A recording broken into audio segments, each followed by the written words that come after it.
La drogue devient même un outil de domination. Le régime de Merzenne est accusé d'instrumentaliser la drogue pour affaiblir la jeunesse sahraoui.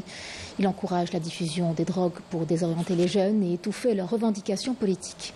En parallèle, les forces d'occupation marocaines multiplient les actes d'intimidation et de violence, ciblant davantage les militantes sahraouies. Une stratégie dénoncée devant les Nations Unies. Yemina Seydji.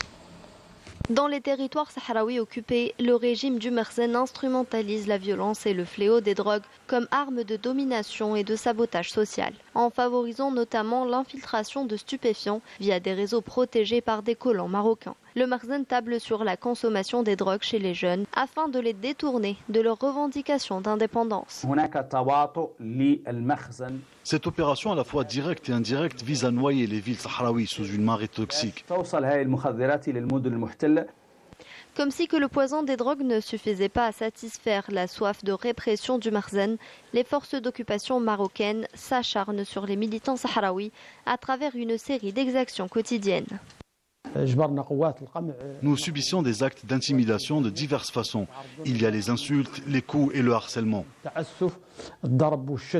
Des pratiques documentées et dénoncées à Genève lors de la 59e session publique du Conseil des droits de l'homme, où la militante sahraoui El-Assira Taleb a pris la parole pour dénoncer l'intensification inquiétante des violences ciblant les femmes sahraouies.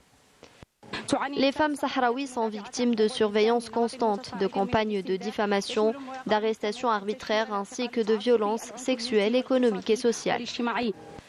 Face à ces violations systématiques et impunies, des voix se sont levées au sein même de l'ONU pour appeler à une action urgente.